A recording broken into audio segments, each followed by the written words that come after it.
학우 여러분 안녕하십니까? 지금부터 KUBS와 총학생회가 주최하는 2018 고려대의 선택 제20대 총장선거 특별방송을 시작하겠습니다. 저는 사회를 맡은 고려대학교 교육방송국 보도부장 유승민입니다. 오늘 방송은 총장 후보자들의 공약과 비전을 들어보는 인터뷰 형식으로 진행됩니다. 먼저 남기춘 후보자님 자리해 주셨습니다. 네, 안녕하세요. 그리고 김태구 총학생회장님 자리하셨습니다. 네, 안녕하십니까. 오늘 인터뷰는 크게 두 가지 순서로 나뉘는데요. 우선 각 후보자에게 미리 공유된 공통 질문을 드리고 이어서 각 후보자의 공약을 쟁점별로 정리하여 인터뷰하는 시간을 갖도록 하겠습니다. 그럼 먼저 공통 질문부터 시작하겠습니다. 네, 공통 질문 드리도록 하겠습니다. 본 질문은 이제 모든 후보자님들께 공통으로 드리는 질문임을 다시 한번 알려드리겠습니다. 네, 첫 번째 질문입니다. 이번 총장 선거에 출마하시면서 어떠한 기조를 가지고 출마하셨는지 궁금합니다.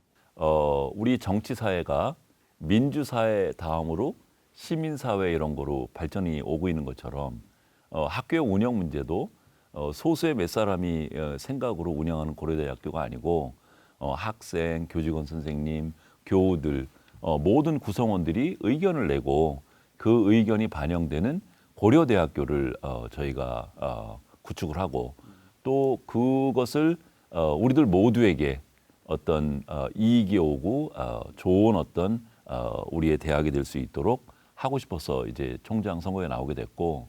네, 답변 감사드립니다. 두 번째 공통 질문 바로 이어서 넘어가도록 하겠습니다. 총장 선거를 준비하시면서 학우들, 그러니까 서울 캠퍼스, 세종 캠퍼스 혹은 일반 대학원의 학생들을 위한 그런 대표적인 공약이 있다면 어떤 것이 있을지 궁금합니다. 첫 번째는 자율적으로 그러니까 여기 고려대학교에 입학을 하고 나면 무엇인가 되고 싶은 꿈이 있잖아요.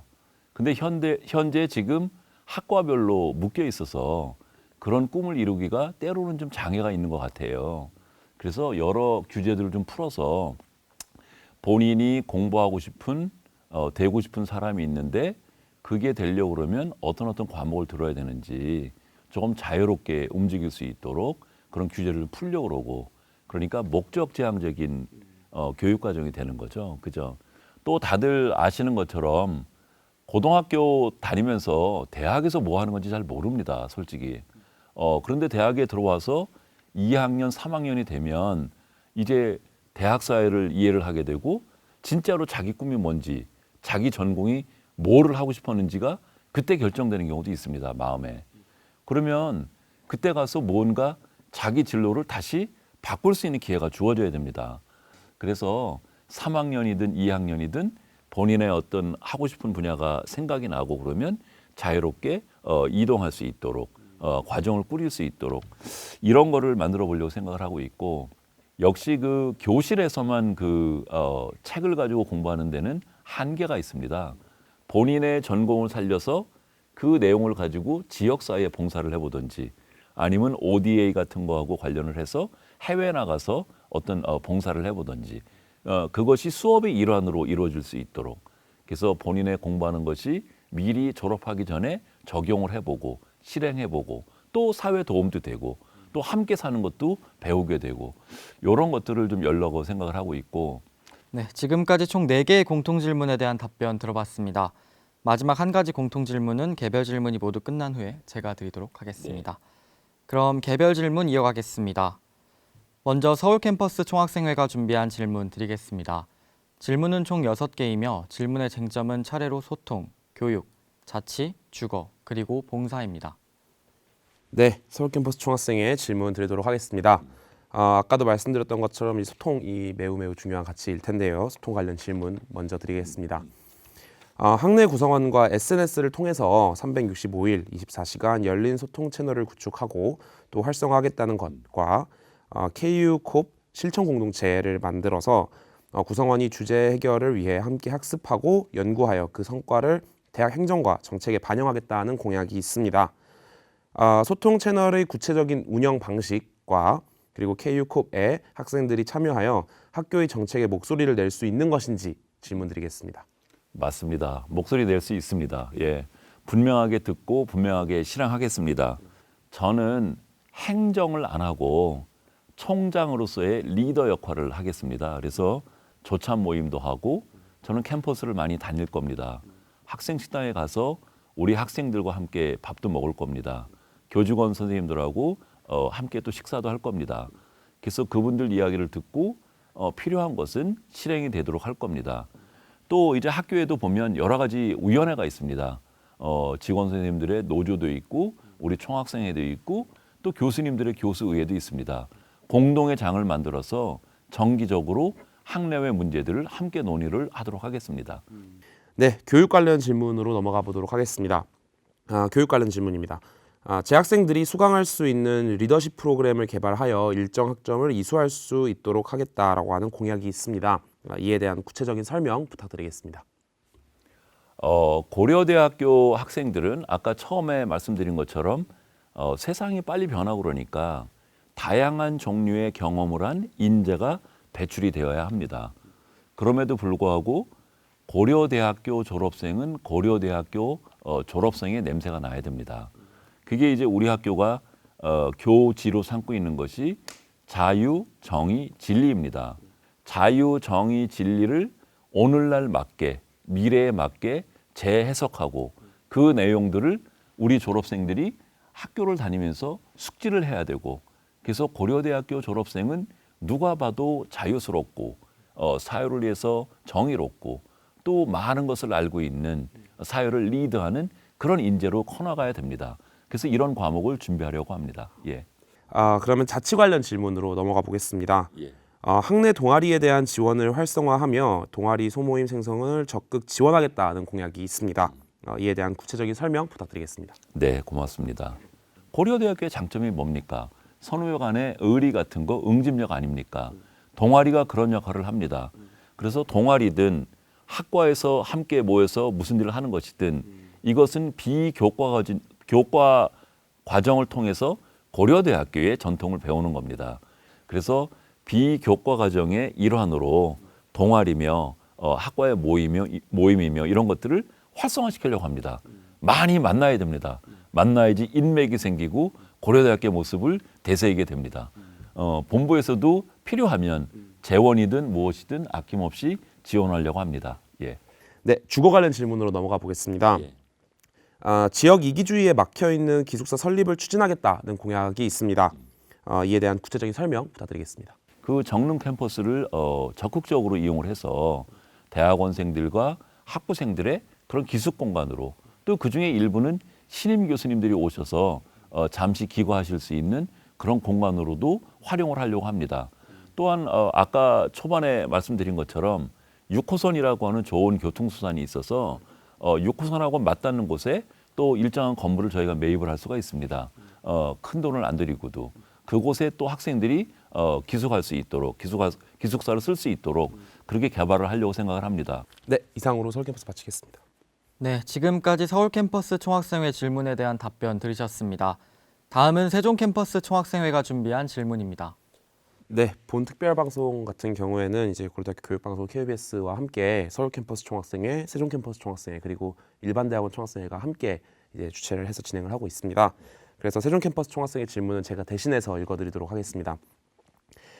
세종 캠퍼스 관련하여 구체적인 공약을 찾기 힘든 부분이 아쉽습니다. 세종 캠퍼스의 경우 15년도 교육부로부터 대학 구조개혁 평가에서 D+라는 처참한 성적을 받으며 부실대학이라는 평가를 받은 적이 있습니다. 그리고 올해 자율개선 대학 선정으로 부실대학이라는 꼬리표에서 벗어났습니다. 이와 관련하여 후보자님이 생각하시는 세종 캠퍼스의 문제점은 무엇이었으며 또 앞으로의 필요한 발전 방향성에 대해서 궁금하다고 질문해 주셨습니다. 우선은 세종 캠퍼스를 이제 다시 새로운 모습으로 또 복구를 하려면 자율성을 보장을 해야 될 것 같습니다. 그래서 이전에는 세종의 부총장님을 대개 총장 되신 분이 임명을 해서 안암의 본교 총장님의 주의 아래 대개 세종이 운영이 됐었는데 이제는 저는 직선으로 하겠습니다. 그래서 세종의 구성원 분들이 이분이시면 우리 세종 캠퍼스를 발전시킬 능력이 있으시고 또 인덕으로도 훌륭하신 분이고 이런 분을 부총장님으로 모시고 그분이 이제 선두에서 우리 세종 캠퍼스를 발전시키는 일을 하실 수 있도록 하겠습니다. 두 번째로는 우리 세종 캠퍼스가 여러 모습으로 자존심이 많이 상한 것 같습니다. 그 자존심을 좀 살려줘야 될 것 같습니다. 그 중에 하나가 이제 세종 분교라고 하는 분교 지위를 떼는 겁니다. 행정적인 규제가 무엇인지를 조사하고 또 우리 구성원들이 다소 어떤 그런 반대 의견도 있는데 설득을 해서 그 세종 분교라고 하는 걸 띄고 고려대학교의 제2 캠퍼스로서 우리 세종의 구성원분들이 자존심을 회복할 수 있도록 노력을 하겠습니다. 그다음에 이제 세 번째로 중요한 것은 지금 여러모로 세종이 재정적으로 압박을 받고 있습니다. 그 재정적인 문제를 풀어야 되겠습니다. 그래서 제가 총장으로 당선되면 상징적으로 제가 제일 처음에 오는 기부금을 그게 얼마가 될지 모르겠지만 세종에 먼저 쓰실 수 있도록 드리겠습니다. 마음의 그런 징표고 세종을 절대적으로 놓지 않고 반드시 돕는다고 하는 약속입니다. 네, 답변 감사드립니다. 지금까지 세종 캠퍼스 총학생회 질문에 대한 답변이었습니다. 마지막으로 일반대학원 총학생회가 준비한 질문 드리겠습니다. 네, 이 두 질문 또한 제가 대신해서 읽어드리도록 하겠습니다. 첫 번째 질문입니다. 형사재판에서 벌금형을 선고받은 교수에 대해 학교 차원에서 파면할 수 있는 방법은 없는 것일까요? 부당하게 제자의 장학금을 갈취하는 교수에 대해서 어떻게 해야 할까요? 라고 질문해 주셨습니다. 사회보다 우리 대학은 더 높은 도덕 기준을 가지고 있어야 됩니다. 사회법으로 어떤 실형이 선고되면 그 뒤에 학교에서 어떤 행정적인 조치를 취하는데 저는 그것보다도 우리 고려대학교가 갖고 있는 윤리 도덕 정신이 사회법보다 훨씬 높아서 우리 내부에서 먼저 정화되어야 될 것 같습니다.